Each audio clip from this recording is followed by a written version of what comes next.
Hi hello പവിത്രം സീരിയലിൻ്റെ ഇന്നത്തെ എപ്പിസോഡിലേക്ക് സ്വാഗതം. അപ്പോൾ ഇന്നലെ നമ്മൾ കണ്ടുവച്ചത് നമ്മുടെ വാസവൻ വന്നിങ്ങനെ നിൽക്കുന്ന സംസാരിക്കുന്ന രംഗങ്ങളൊക്കെയാണ്. അപ്പോൾ നമ്മുടെ മാഷ് പറയുന്നുണ്ട്, വാസവൻ വേണ്ട, വെറുതെ ആവശ്യമില്ലാത്ത കാര്യങ്ങളിലൊന്നും ഇടപെടേണ്ട, ഇതിൻ്റെ പിറകിലൊക്കെ നിങ്ങളാണ് എന്നുള്ളതൊക്കെ നമുക്കറിയാം എന്നൊക്കെ പറഞ്ഞ് നിൽക്കുന്നതാണ്. അപ്പോൾ നമ്മുടെ വിക്രം പെട്ടെന്ന് കേട്ടോ എന്ന് പറഞ്ഞിട്ട് പെട്ടെന്ന് ഇങ്ങനെ ഇറങ്ങി വന്നിട്ട് വാസവൻ്റെ ഷർട്ടിൽ കയറി ഇങ്ങനെ പിടിക്കുകയാണ്. അപ്പോൾ ആ പിടിക്കുന്ന രംഗത്ത് നമ്മുടെ ഇദ്ദേഹം കയറി സുധാകരൻ മാഷ് കയറി തടയുന്നുണ്ട്, എന്നിട്ടും വിടുന്നില്ല. അവസാനം നമ്മുടെ വേദ അകത്ത് നിന്ന് വിക്രം എന്ന് പറഞ്ഞിങ്ങനെ വിളിച്ചിട്ട് കണ്ണ് കാണിക്കണം, വേണ്ട വിടുക എന്നുള്ള രീതിയിൽ. പക്ഷേ അത് കഴിയുമ്പോൾ വിക്രം ഇങ്ങനെ വിടുന്നുണ്ട്. അപ്പോൾ വാസവൻ പറയാണ്, എന്താണ് മാഷേ നിങ്ങളുടെ മകൻ ഇങ്ങനെയൊക്കെ ചെയ്യുന്നത്? നിങ്ങളുടെ വീടിങ്ങനെ കത്തിപ്പോയി, അതിന് സർക്കാരിൻ്റെ ഭാഗത്തു നിന്ന് എന്തെങ്കിലും ധനസഹായം വേണമെങ്കിൽ ഞാൻ ചെയ്യാം എന്നുള്ളതല്ലേ പറഞ്ഞുള്ളൂ, അതിന് ഇങ്ങനെയൊക്കെയാണ് ചെയ്യേണ്ടത് എന്ന് ചോദിക്കുമ്പോൾ നമ്മുടെ സുധാകരൻ മാഷ് പറയുന്നുണ്ട്, നോക്കൂ, നിങ്ങളുടെ മകനോട് എൻ്റെ മകൻ ചെയ്തത് വളരെ കൂടുതലായിട്ടുള്ള കാര്യം തന്നെയാണ്. അപ്പോൾ അതിന് നിങ്ങൾ ചെയ്യാവുന്നതിൻ്റെ പരമാവധി ഞങ്ങളെ ഉപദ്രവിച്ചിട്ടുണ്ട്, ഇനിയെങ്കിലും ഇതെല്ലാം ഒന്ന് മതിയാക്കോ എന്ന് പറഞ്ഞു. അപ്പോൾ നമ്മുടെ വിക്രം പറയുന്നത്, എന്തിനാ അച്ഛൻ ഇയാളുടെ മുന്നിൽ ഇങ്ങനെ താഴുന്നത്, അതിൻ്റെ ആവശ്യമൊന്നുമില്ല എന്നിങ്ങനെ പറയുക.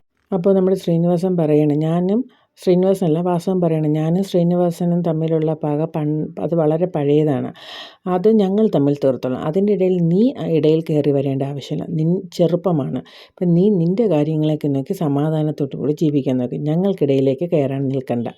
പിന്നെ ഇപ്പോൾ നിൻ്റെ വീടിൻ്റെ ഒരു ഭാഗം മാത്രമേ കത്തിയുള്ളൂ, ഇനി മുഴുവനായിട്ട് കത്തി നശിപ്പിച്ച് എന്നെ കൊണ്ട് ഇവിടെ ഇടാൻ ഇടവരുത്തത് എന്ന് പറഞ്ഞിട്ട് അവിടെ നിന്ന് അങ്ങ് പോവുകയാണ്. അപ്പോൾ ഇതിൻ്റെ പിറകിലോട്ട് പോകാൻ വേണ്ടി പോകുമ്പോൾ നമ്മുടെ വിക്രമിനെ വേദ കയ്യെ പിടിച്ച് തടയാൻ. അപ്പോൾ വിക്രം പറയുന്നുണ്ട്, വിടെന്ന് പറയുന്നുണ്ട്. അവസാനം സുധാകരൻ മാഷ് പറയുന്നുണ്ട്, കയറി പോടാ എന്ന് ദേഷ്യപ്പെട്ട് പറയുന്നു. വിക്രം അകത്തേക്ക് അങ്ങ് കയറി പോകുന്നു. കുറച്ച് കഴിഞ്ഞ് വേദയും കയറി പോകുന്നു.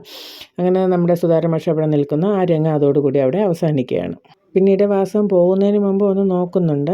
അടുത്ത കാണിക്കുന്നത് നമ്മുടെ വർക്ക്ഷോപ്പാണ്. വർക്ക്ഷോപ്പിൽ അവരെല്ലാവരും കൂടെ നിൽക്കുന്നു. രാജേട്ടനും ജോസഫും കൂടെ ഇവിടെ പോകാൻ വേണ്ടി നിൽക്കുമ്പോൾ നമ്മുടെ വിക്രം കയറി വരികയാണ്. അപ്പോൾ അവർ പറയുന്നത്, നിന്നെ കാണാൻ വേണ്ടി ഞങ്ങൾ അങ്ങോട്ട് വരാതിരിക്കുകയായിരുന്നു, കാര്യങ്ങളൊക്കെ അറിഞ്ഞു, ഇനി എന്താണ് നിൻ്റെ നടപടി? അപ്പോൾ അത് അച്ഛനൊന്നും ചെയ്യാൻ സമ്മതിക്കുന്നില്ല എന്ന് പറയുന്നുണ്ട്. അപ്പോൾ പറയുന്നുണ്ട്, നീ ഒരു കാര്യം ചെയ്ത് അതൊക്കെ പണിയൊക്കെ കഴിഞ്ഞിട്ട് എത്രയും പെട്ടെന്ന് വേദയായിട്ട് സന്തോഷമായിട്ട് ജീവിക്കാൻ നോക്ക്. എന്തായാലും നീ ഫാർമസി കത്തിച്ചത് തെറ്റായിപ്പോയി, അതുകൊണ്ടല്ലേ അയാൾ ഇങ്ങനെയെല്ലാം കാണിച്ചത്, ഇനി അങ്ങനെയൊന്നും കാണിക്കണ്ട, എന്തായാലും നിങ്ങൾ സന്തോഷത്തോടെ ജീവിക്കണം. അപ്പോൾ വിക്രം പറയാം, അവളെ ഇതിലൊന്നും വലിച്ചിഴയ്ക്കണ്ടെന്ന് കരുതി. അങ്ങനെയൊന്നുമില്ല വിക്രം, നിനക്കും അവളെ ഇഷ്ടമാണ്, എല്ലാം ശരിയാവും, നീ ധൈര്യമായിട്ട് ഇരിക്കുക എന്നൊക്കെ പറയുകയാണ്. അത് കഴിഞ്ഞിട്ട് നമ്മുടെ രാധയുടെ വീടാണ് കഴിയുന്നത്. രാധയുടെ അച്ഛൻ രാവിലെ തന്നെ നല്ല ഫോമിൽ വരികയാണ്. വന്നിട്ട് രാധയുടെ കാര്യങ്ങളൊക്കെ പറയുന്നുണ്ട്, ഇതുപോലെ വിക്രമിൻ്റെ വീട് കത്തിച്ച കാര്യങ്ങളൊക്കെ പറയുന്നുണ്ട്. അങ്ങനെ നമ്മുടെ രാധ പെട്ടെന്ന് സങ്കടപ്പെട്ട് അങ്ങനെ ഇരിക്കുകയാണ്. എന്നിട്ട് പെട്ടെന്ന് തന്നെ വിക്രമിനെ വിളിക്കുകയാണ് ഫോണിലൂടെ. അപ്പോൾ ഫോൺ ചെയ്ത് വിളിക്കാൻ വേണ്ടി ശ്രമിക്കുമ്പോൾ വിക്രം ഫോൺ എടുക്കുന്നില്ല. അപ്പോൾ രാധയുടെ അമ്മ പറയുന്നുണ്ട്, നീ പെട്ടെന്ന് കയറി, എനിക്ക് റേഷൻ കടയിൽ പോയി സാധനം വാങ്ങിച്ചിട്ട് വേണം പിന്നെ തൊഴിലുറപ്പിന് പോകാനെന്ന് പറഞ്ഞാൽ അവർ രണ്ടുപേരും അങ്ങ് കയറി പോവുകയാണ്. അടുത്ത കാണിക്കുന്നത് നമ്മുടെ ജസ്റ്റിസ് ശങ്കരനാരായണനാണ്. ഇങ്ങനെ ബുക്ക് എന്തോ വായിച്ചുകൊണ്ടിരിക്കുന്ന സമയത്ത് ഫോൺ വന്ന് കാര്യങ്ങളൊക്കെ അറിയുന്നു. താഴെ വന്ന് പത്മത്തോടും അമ്മയോടും ഒക്കെ കാര്യങ്ങൾ പറയുന്നു. എന്തൊക്കെയാണ് സംഭവിച്ചതെന്നൊന്നും അറിയില്ല എന്നൊക്കെ ഇങ്ങനെ പറയണം. അപ്പോഴും നമ്മുടെ ശ്രീകാന്ത് കയറി വന്നിട്ട് പറയുന്നുണ്ട്, അച്ഛാ ഇതുപോലെയാണ്, വീടിൻ്റെ ഒരു പോഷൻ മാത്രമാണ്, വേറെ കുഴപ്പമൊന്നുമില്ല, അവൻ തന്നെയാണോ ഇത് ചെയ്തതെന്നും അറിയില്ല എന്നൊക്കെ പറയുമ്പോൾ മുത്തശ്ശി വഴക്ക് പറയുന്നുണ്ട്. അപ്പോൾ നമ്മുടെ പത്മം പറയുന്നുണ്ട്, നമുക്കൊന്ന് പോയി കണ്ടാലോ എന്ന് പറയുമ്പോൾ ശങ്കരനാരായണൻ പറഞ്ഞു, ഞാൻ വരുന്നില്ല, എന്തായാലും നിങ്ങൾ പോയി കണ്ടിട്ട് വന്നിട്ടുണ്ടെങ്കിൽ മുത്തശ്ശിയും വേദയുടെ അമ്മയും അനിയത്തിയും കൂടെ പോകാൻ വേണ്ടി റെഡിയാവുന്നു. അങ്ങനെ അവർ അവിടെ വേദയുടെ വീട്ടിലേക്ക് പോവുകയാണ്. അപ്പോൾ വേദ ഇത് കാണുകയാണ്. അവർ ഇറങ്ങുന്നു. പക്ഷെ മുത്തശ്ശിയില്ല. അപ്പോൾ മുത്തശ്ശി എന്താ വരാത്തതെന്ന് ചോദിക്കുമ്പോൾ പറയുന്നുണ്ട്, അത് ഇറങ്ങിയപ്പോൾ ഒരു പൂച്ച വട്ടം ചാടി, അപ്പം 3 പേര് പോകുന്നത് ശരിയല്ല എന്ന് പറഞ്ഞു, അതുകൊണ്ട് മുത്തശ്ശി വന്നില്ല എന്ന് പറയുന്നു. അപ്പോൾ നമ്മുടെ കമല കണ്ടിട്ട് ഇറങ്ങി വരികയാണ്. അപ്പോൾ ഒരു കിറ്റ് കവർ ഡ്രൈവർ കൊണ്ട് കൊടുക്കുന്നുണ്ട്. അത് വേദയിൽ കൊടുത്തിട്ട് വരും, തുണികൾ വല്ലതും കത്തിപ്പോയെങ്കിലും ഞാൻ കുറച്ച് ഡ്രസ്സ് വാങ്ങിയെന്ന് പറയുമ്പോൾ വേദ പറയും, കുഴപ്പമില്ല അമ്മേ, എൻ്റെ ഡ്രസ്സൊക്കെ ഇവിടെ അകത്ത് അലമാരയിലാണ്, ഒന്നും പറ്റിയില്ല, എന്നാലും സാരമില്ല, ഞാൻ വാങ്ങിയതില്ലേ എന്ന് പറഞ്ഞ് കവർ കൊടുക്കുകയാണ്. അപ്പോൾ കൈ പൊള്ളിയതെല്ലാം കാണുന്നുണ്ട്. അപ്പോൾ നമ്മുടെ കമല വന്നിട്ട് അവരെല്ലാവരെയും അകത്തേക്ക് ക്ഷണിക്കുകയാണ്. അങ്ങനെ വിളിച്ചുകൊണ്ട് വീടിനകത്തേക്ക് കയറി പോവുകയാണ് കാര്യങ്ങളൊക്കെ ചോദിച്ചിട്ട്. അപ്പോൾ അവിടെ നമ്മുടെ നന്ദിനിക്ക് ഇത്തിരി ചൊറിയാനുള്ള ഒരു ടൈമൊക്കെ കിട്ടിയിട്ടുണ്ട്. അങ്ങനെ അവർ സംസാരിച്ചുകൊണ്ടിരിക്കുന്നതിൻ്റെ ഇടയിൽ നമ്മുടെ പത്മം വന്നിട്ട് കമലയോട് പറയുന്നുണ്ട്, എനിക്കൊന്ന് സംസാരിക്കണം, ഒന്ന് വായു എന്ന് പറഞ്ഞിട്ട് കമലയെ വിളിച്ചുകൊണ്ട് അവരങ്ങ് മാറി പോവുകയാണ്.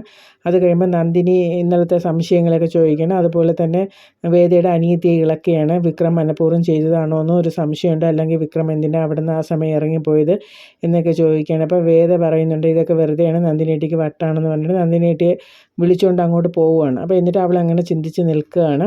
അകത്ത് റൂമിൽ കൊണ്ടുവന്നിട്ട് നന്ദിനിയോട് പറയുന്നുണ്ട്, എൻ്റെ കൈ കുഴപ്പമില്ലാതിരിക്കണം, ഇല്ലെങ്കിൽ ഞാൻ ഒന്ന് വെച്ച് കീറ്റി തരും എന്നൊക്കെ പറയുമ്പോൾ നന്ദിനി ഒന്ന് ഒതുങ്ങുന്നുണ്ട്.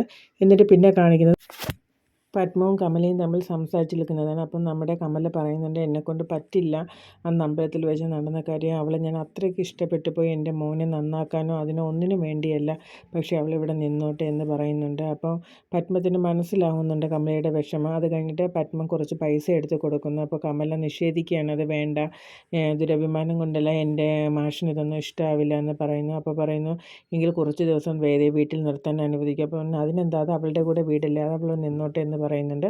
പിന്നെ അവരെല്ലാവരും ഒരുമിച്ച് സംസാരിക്കണം. നന്ദിനി ചായയൊക്കെ ഒരുക്കുന്നുണ്ട്. അങ്ങനെ അവരെല്ലാം അവിടെ വന്നു നിൽക്കുന്നു. അപ്പോൾ നമ്മുടെ വേദ ചോദിക്കുന്നത്, വേദയാണ് ചോദിക്കുന്നത്. അപ്പോൾ കമല പറഞ്ഞു, ഒന്നുമില്ല എന്ന് പറഞ്ഞിട്ട് കണ്ണ് പതുക്കെ തുടങ്ങുന്നു. അപ്പോൾ എന്തോ നമ്മുടെ വേദയ്ക്കൊരു സംശയം തോന്നുന്നു. അതോടുകൂടിയാണ് ഇന്നത്തെ രംഗം അവിടെ തീരുന്നത്. അപ്പോൾ നാളെ നല്ലൊരു എപ്പിസോഡായിരിക്കാം, നമുക്ക് നാളെ കാണാം. അപ്പോൾ എല്ലാവരും ഇത് കണ്ട് കമൻറ്റുകളൊക്കെ ചെയ്യണം, ലൈക്ക് ചെയ്യാനും ഷെയർ ചെയ്യാനും മറന്നു പോകരുത്.